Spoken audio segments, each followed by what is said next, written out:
Breaking news now, game-changing evidence against Hillary Clinton just came out. It's so damning it could land her in the clink.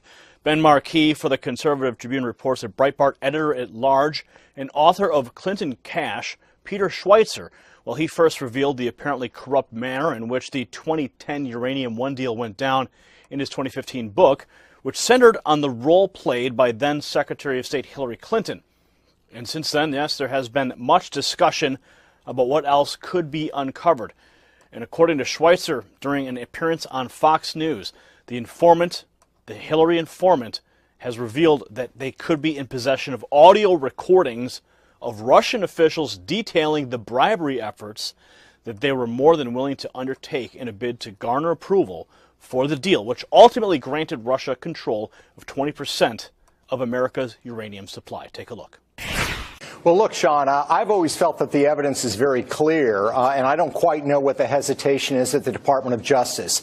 There are several facts that no one debates. Fact number one, you have the Kazakh uranium minister Mukhtar Zakashev in a 2010 video deposition describing in great detail how Bill and Hillary Clinton shook him down and shook down Kazakh officials to compel them to give uranium assets to Frank Justra, who is the founder of Uranium One. Nobody disputes that. That is clear. We now have this whistleblower that's come forward who reportedly has audio recordings of Russian officials talking about using bribery to get favors from the Clintons, giving donations to the Clinton Foundation. That is yet to appear, but I think that's going to be pretty strong. The third part of this ingredient is we have the actual flow of money, tens of millions of dollars to the Clintons as this deal is going down. I would dare say, Sean, anybody in Washington, D.C. in elected office, from President Trump to Vice President Pence to members of Congress or the Senate, if that body of evidence existed, there would be an investigation today on corruption charges and bribery. I just think it's that crystal clear. Now, it remains to be seen if and when this alleged audio tape revealing Russians discussing their efforts to bribe the Clintons is ever made public, or if it even exists. But one thing is clear.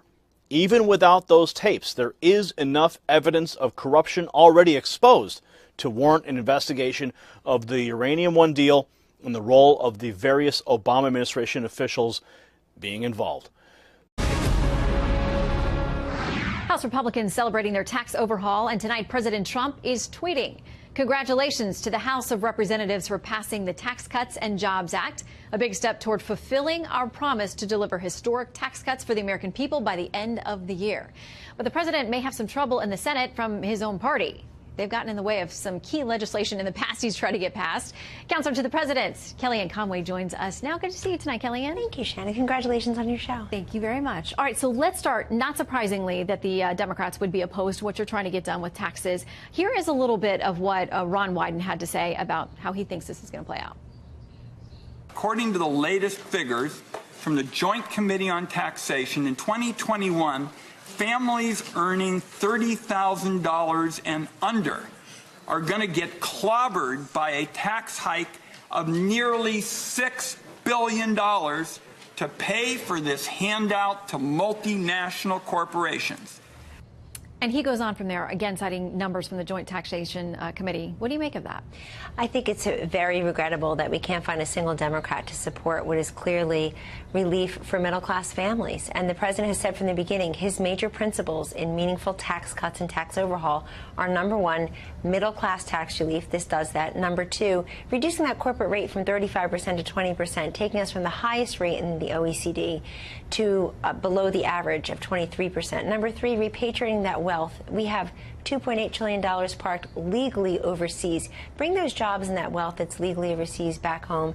And number four, just making it simpler, and that benefits everyone, Shannon. You know, the current code already benefits the wealthy and the well-connected. They hire attorneys and accountants to help them navigate the code. Some of them hire lobbyists to help them change the code. Let's put it on a postcard or through an app so that people can simplify and get back the 6 billion man hours we spend each year and the $260-some billion we waste. So I think, honestly, I think today was the worst day for the Democrats in 2017. You have not one but two United States senators now facing ethics investigations, Menendez and Franken. You have the chief of staff to a Democratic congresswoman who's leading the charge against sexual harassment, needing to resign because of sexual harassment charges. And you can't find a single Democrat in the House of Representatives who sees anything good in the most robust, historic tax relief package for middle-class Americans in a generation. And I do want to talk about some of the other controversies in the ethical issues. But before we leave taxes, I mean, these numbers that Wyden is citing come from a group that's supposed to be nonpartisan, that's just looking at crunching the numbers. And they say the taxes are going up for people making less than $30,000. And then down the road, it's for families making less than $75,000. If that's accurate, how do you sell this to the American people? But let's review. So in doubling the standard deduction, the personal exemption for everyone, we go from $6,000 to $12,000 for singles, $12,000 to $24,000 for married couples. So everybody's first $24,000 of income, whether you make $24,000 or you make $240,000, is subject to zero tax. The actual bracket we should be looking here for many Americans is zero. We will have more Americans paying 0% on their taxes, Shannon, than we currently do. You couple that with a lot of the deductions that middle-class Americans have told us they rely upon, the mortgage interest deduction, the charitable contribution deduction. They like that. We do away with the AMT, which really hurts a lot of small businesses. And we also are expanding the child care tax credit. It doubles in the Senate.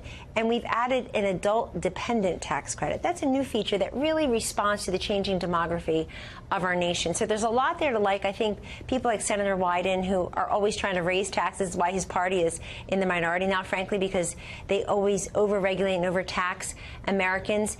He's cherry-picking the numbers. The CEA they all have different assessments of this. There's a lot of independent studies that shows this is a tax break and real tax relief for American families, and we're very happy that the House members sought to do this. We hope it's bipartisan as it goes to the Senate, but that's a question for Democrats, not Republicans. You're probably not holding your breath on that, because we also have the Republicans who are worried from California, New Jersey, and New York about the fact that the deductions for state and local taxes, at least in the House version, aren't there. That may be true in the Senate as well. How do you answer their concerns?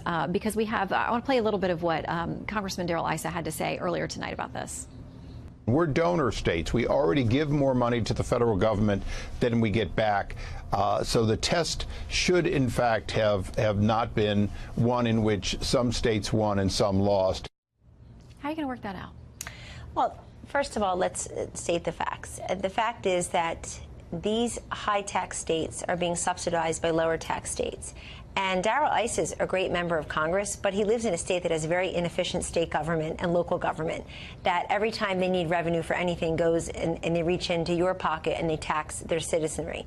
This ends up being a subsidy to inefficient state and local governments. And I've told people in California, in New York, in New Jersey, where I own a home, Shannon, that so I get it, that you have to plead a lot of your case to your state and local government. You're in a high-tax state for that reason. This is the federal income tax code, and we can only do so much there. But there are also, there's another, again, a CEA analysis that shows that even the many taxpayers in the SAL states will benefit. But we hear that, but remember, we're also, this entire bill is trying to get away from all the credits and deductions and exemptions that really do favor the upper class and favor the wealthy and well-connected. They rarely favor the middle class or the lower class, and so this is one of them. I want to make sure that we talk about some of the things that you mentioned earlier today. New allegations against Senator Al Franken that are disturbing, and it's by more than one woman so far coming forward. But we've seen a slew of these accusations against Roy Moore, the GOP candidate for Senate out of Alabama. Not long ago, the president tweeted about the Al Franken case, referring to him as Al Frankenstein, and asking about, are there more pictures and whatever else happened. How tough a topic is this for the administration to weigh in on, because we have the issue with Roy Moore down in Alabama fighting for his political life as well? Well, as a Democratic senator sent on a different network tonight, you look at the picture of Al Franken groping this woman while she sleeps, and it's very difficult to look at it, and it's very difficult to deny what you see. And so that is the news of the day. And this is a senator who, as everybody's been reviewing the entire day, Shannon, is on the record and recently about Harvey Weinstein and about sexual harassment. And I watched this woman, Leanne, in several interviews today, whom he groped in the picture. And I think she's very candid. She's very believable. She also is very gracious about the entire incident, but this is a very serious issue that's now spurred an entire national conversation. And I suspect the reason that you haven't heard anybody in the Senate call for, as far as I know, call for Al Franken to resign is because they want this ethics investigation to take course. But also, there are a lot of nervous people around wondering who will be next. And that's right, what stiletto will drop next, who will be next, and what will be said. But this is a very important moment of inflection, I think, for the Democratic Party, to already in the minority because they're wrong on the issues, and now to have 2 United States senators from Minnesota and New Jersey facing ethics investigations as of today.